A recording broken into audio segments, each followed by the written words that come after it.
Bismillahirrahmanirrahim. Assalamualaikum warahmatullahi wabarakatuh. Selamat datang kembali di channel Masim Daily. Pada video kali ini kita akan membahas tentang aliran filsafat idealisme. Aliran ini adalah kelanjutan dari aliran rasionalisme dan empirisme yang sudah kita bahas pada minggu yang lalu. Oke, kita awali dulu dari konsep idealisme.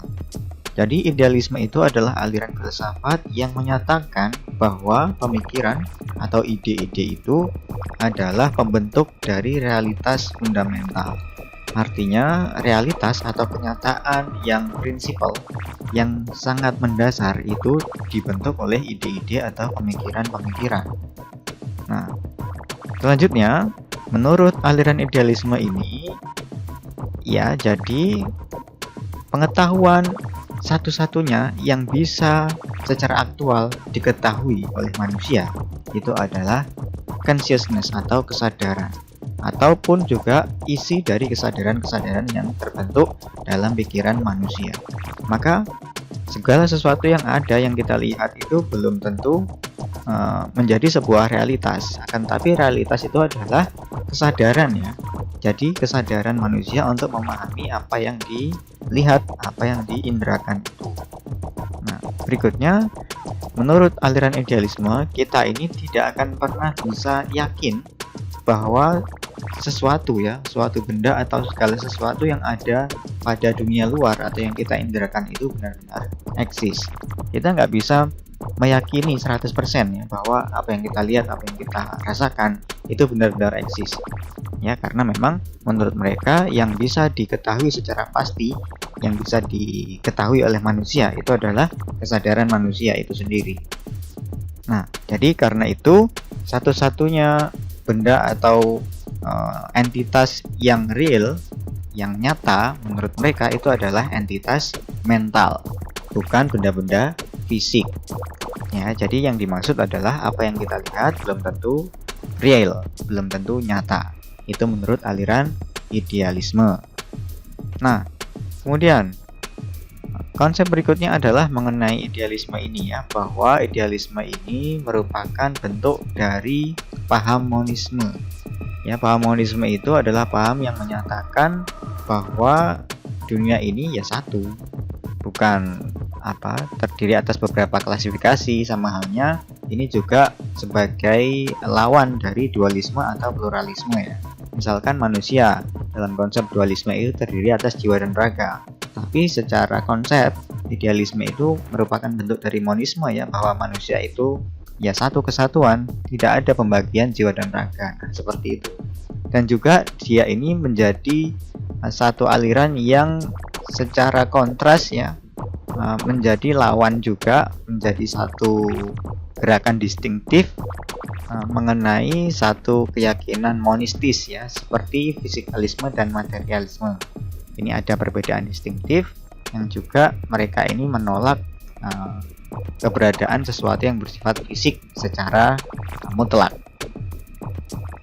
Nah, jadi aliran idealisme ini juga ada sedikit perbedaan ya dengan realisme, di mana mereka juga menyatakan bahwa eksistensi absolut itu mendahului atau juga mengakui independensi dari sesuatu yang kita lihat, yang kita rasakan, dan seterusnya.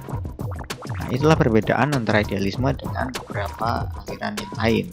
Oke, idealisme ini ada beberapa bentuk ya. Pertama adalah transcendental idealisme atau idealisme transcendental, atau juga menurutkan dia lebih memilih menyebut sebagai idealisme kritis. Di sini ada dua tokoh ya untuk idealisme transcendental atau idealisme kritis ini, ada Immanuel Kant dan ada Johann Gottlieb Fichte. Beberapa ide utama pada idealisme transcendental atau idealisme kritis ini adalah ini.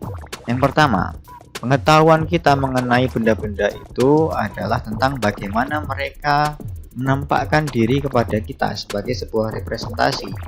Jadi bukan tentang benda itu sendiri sebagaimana apa yang sesungguhnya mereka ini, entitasnya mereka ini seperti apa, ya bukan seperti itu, tetapi hanya representasi. Ya, jadi pengalaman kita itu mengenai benda-benda ini adalah tentang bagaimana benda-benda itu menampakkan diri kepada kita. Ini juga tidak menolak ya bahwa dunia-dunia objektif yang ada di luar kita itu sesungguhnya eksis. Dia tidak menolak itu sepenuhnya ya, tetapi punya satu argumentasi bahwa ada realitas yang suprasensibel ya di luar penginderaan manusia ya, di atas kategori dari penalaran manusia, yang kemudian oleh Immanuel Kant ini disebut dengan noumenon atau noumena. Noumena itu kalau diterjemahkan secara bebas artinya adalah sesuatu dalam dirinya sendiri. Artinya noumena ini ya kita ibaratkan sebagai sebuah realitas gitu aja. Maka di sini ada fenomena, ada noumena. Fenomena adalah yang ditangkap oleh panca indera, sedangkan noumena ini adalah realitas dari benda itu sendiri. Nah, jadi bagaimanapun juga kita tidak bisa mengetahui segala sesuatu pun mengenai noumena ini ya, kecuali kalau benda-benda tersebut tidak ada atau tidak memiliki eksistensi independen di luar pemikiran kita ya, meskipun mereka ini kemudian harus berada untuk kepentingan representasi ya, tetapi dalam hal ini yang disebut dengan noumena ini tidak bisa didapatkan secara langsung, tetapi harus melalui fenomena dulu. Baru kita bisa memaknai noumena itu berdasarkan representasi yang muncul dari benda-benda itu terhadap pemikiran manusia. Nah, berikutnya terkait dengan ide tadi, Immanuel Kant juga membedakan ya antara penampakan yang kemudian tadi sudah saya sebut sebagai sebuah fenomena dan realitas atau noumena tadi. Ya, jadi meskipun panca indera kita memberitahu kita mengenai sesuatu benda yang kemudian eksis di luar diri kita itu, maka sesungguhnya substansi yang benar-benar nyata dari sebuah objek itu sebenarnya tidak bisa diketahui. Ya, jadi tadi yang dia sebut noumena itu sulit sekali diketahui karena memang di luar atau di atas penalaran manusia. Maka disinilah perlu pendekatan filosofis menurut Immanuel Kant. Oke, di sini ada upaya ya dari Immanuel Kant untuk menjembatani pertentangan antara rasionalisme dan empirisme. Menurut Kant ada dua kebenaran ya. Pertama adalah kebenaran dari penalaran manusia. Ini terdiri atas proposisi-proposisi analitik karena melibatkan penalaran pemikiran manusia. Jadi ini berkaitan dengan konsep dan sangat berhubungan erat dengan pengetahuan yang bersifat a priori. Ini adalah salah satu distingsi dari pemikiran aliran rasionalisme. Kemudian ada juga kebenaran mengenai fakta. Kebenaran mengenai fakta ini berimplikasi pada proposisi-proposisi sintesis ya. Nah, jadi proposisi sintesis ini merupakan proposisi yang memang diproses, yang memang dibuat, diciptakan oleh penginderaan manusia. Maka di sini melibatkan pengalaman dan juga berkaitan erat dengan pengetahuan yang bersifat a posteriori. Jadi yang di sebelah kiri tadi adalah distingsi dari aliran rasionalisme, sedangkan yang di sebelah kanan ini adalah distingsi dari aliran empirisme yang lebih mengedepankan pengalaman dan penginderaan manusia. Maka sesungguhnya menurut Kant kedua hal ini mestinya kita gabungkan ya. Kita gabungkan dan akan membentuk sebuah pengetahuan yang bersifat sintetis a priori. Artinya di satu sisi memang kita harus mengakui kebenaran penalaran, dan juga di sisi yang lain kita harus mengakui kebenaran fakta-fakta itu. Jadi ada penggunaan penalaran, ada juga penggunaan pengalaman atau penginderaan. Karena bagaimanapun manusia tidak akan bisa membuat suatu konsep apabila tidak melalui sebuah pengalaman yang didahului oleh penggunaan panca indera. Maka terbentuklah pengetahuan yang bersifat sintetis a priori. Oke, kemudian ada bentuk yang kedua, objektif idealisme atau idealisme objektif. Tokohnya adalah Friedrich Schelling. Beberapa konsep utamanya adalah dunia di luar sana, ya, di luar diri kita ini sebenarnya adalah sebuah penalaran ya, sang maha nalar yang berkomunikasi dengan penalaran manusia yang dimiliki oleh kita semua. Jadi main dengan huruf M besar ini menyimbolkan adanya sebuah penalaran yang maha tinggi di luar entitas kita sebagai makhluk hidup yang kemudian berkomunikasi dengan pemikiran manusia, pemikiran yang kita miliki. Nah, jadi menurut Schelling mengenai idealisme objektif ini, di sana hanya ada satu pemersepsi ya, atau orang atau subjek yang melakukan persepsi, dan orang yang melakukan persepsi itu sebenarnya adalah menjadi satu dengan apa yang dipersepsikan. Artinya objek yang menjadi persepsi itu sebenarnya juga menjadi satu kesatuan dengan yang mempersepsikan. Nah, jadi idealisme objektif ini juga menerima common sense dari realisme yang menyatakan bahwa eksistensi itu memang dimiliki secara independen oleh objek-objek material, objek yang ada di luar diri manusia yang bisa kita indrakan itu. Tetapi di sisi lain, idealisme objektif juga menolak naturalisme, ya. Jadi mereka menolak ide bahwa pikiran dan nilai-nilai spiritual itu memiliki satu eses dari benda-benda material. Nah, berikutnya, tidak ada sesuatu sebagai sebuah materi ya pada sensible materialis, dan juga jiwa-jiwa itu adalah esensi dari seluruh realitas.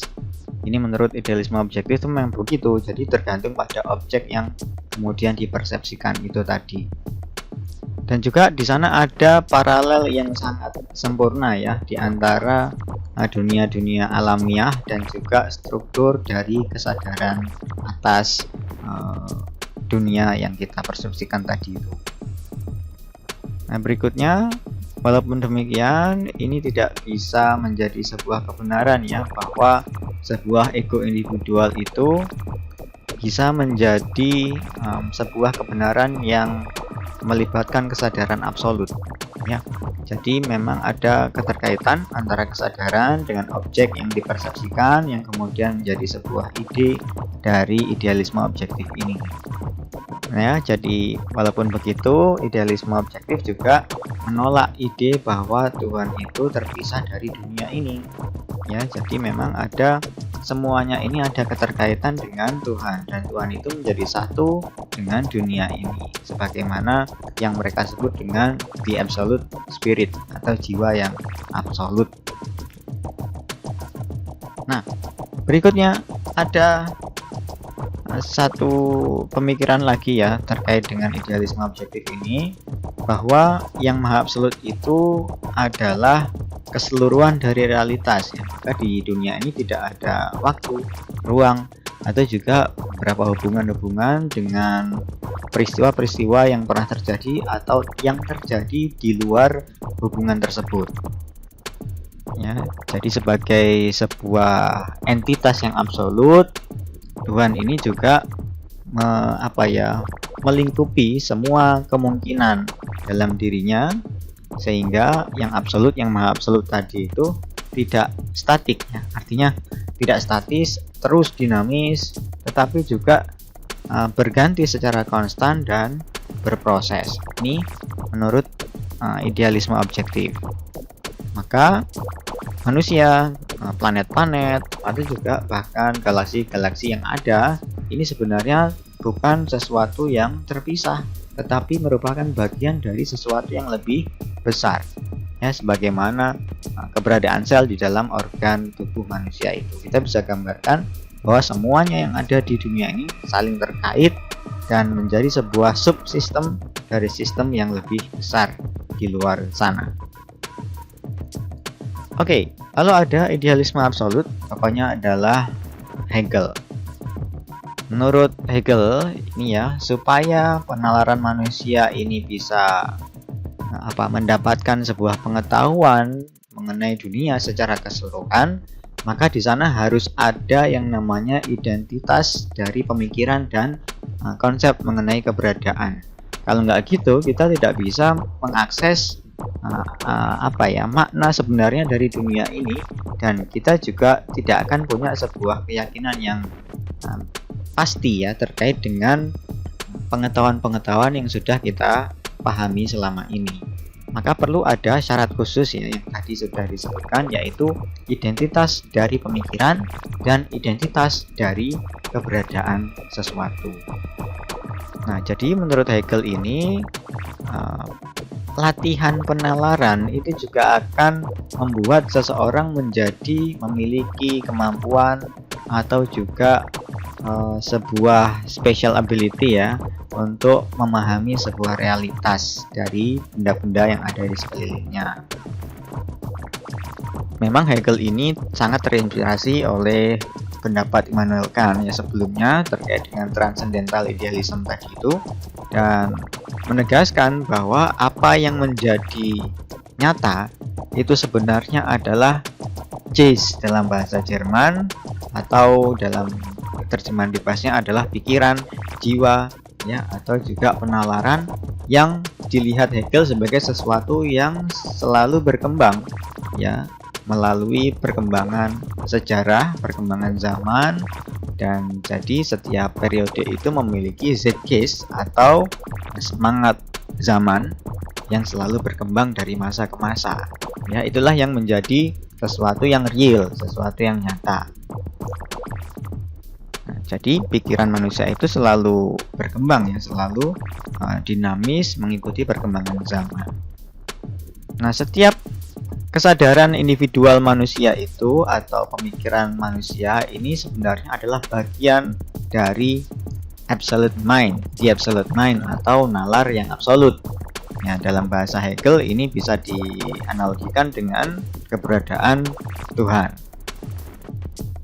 Nah, jadi interaksi antara sesuatu yang saling berlawanan atau dalam bahasa Aristotle dulu di masa filsafat Yunani klasik disebut dengan dialektika, ini nantinya akan membentuk sebuah konsep baru atau beberapa konsep lain yang kemudian akan lahir dan akan kita gunakan untuk memahami isi dunia ini. Jadi di sini terjadi keduanya ya, baik di penalaran individual maupun juga melalui perkembangan sejarah itu sendiri. Maka konsep Hegel ini kalau kita gambarkan kurang lebih nanti akan menjadi sebuah satu kesatuan yang kemudian akan menjadi sebuah sintesa. Nah, karenanya maka sesuatu yang menjadi esensial ya, yang tadi bersifat dinamis itu akan selalu bertambah secara lebih komplit dan lebih rumit gitu ya, seiring dengan proses sejarah yang berjalan. Dan di sana tentu saja akan memberikan beberapa kemungkinan baru untuk menumbuhkan konsep-konsep baru yang berbeda dari masa ke masa mengenai dunia yang kita inderakan dalam kehidupan sehari-hari itu. Nah, inilah yang saya singgung tadi di awal ya. Jadi speculative reason atau penalaran spekulatif milik Hegel tadi ya. Nah, ketika ada sebuah tesis atau satu konsep tertentu gitu ya, maka akan didialogkan dengan antitesisnya, sesuatu yang berlawanan, yang kemudian akan menjadi sebuah sintesis ya. Dan ini akan terus berlanjut sedemikian rupa sehingga setiap pernyataan akan dihadapkan pada sesuatu yang menyangkal pernyataan tersebut, yang nanti dari dialektika keduanya akan memunculkan sebuah sintesis yang baru. Nah, proses ini akan terus berlanjut seperti itu sampai kemudian akan muncul yang kita sebut dengan istilah ultimate synthesis atau sintesis yang paling sempurna, terakhir, atau yang dalam bahasa Hegel tadi disebut dengan absolute ideal, ide-ide absolut. Tetapi ini juga membutuhkan waktu yang sangat lama dan proses yang sangat panjang. Oke, jadi begitu ya teman-teman terkait dengan materi kita hari ini, terkait dengan aliran filsafat idealisme, dan nanti akan kita bahas beberapa pertanyaan yang terkait dengan aliran idealisme ini. dan kita diskusikan bersama-sama supaya bisa lebih memahami secara detail dan paham penggunaannya seperti apa. Baik, itu dulu yang bisa saya sampaikan. Terima kasih atas perhatiannya. Sampai ketemu di video berikutnya. Tetap keren, tetap semangat, jaga selalu kesehatannya. Wassalamualaikum warahmatullahi wabarakatuh.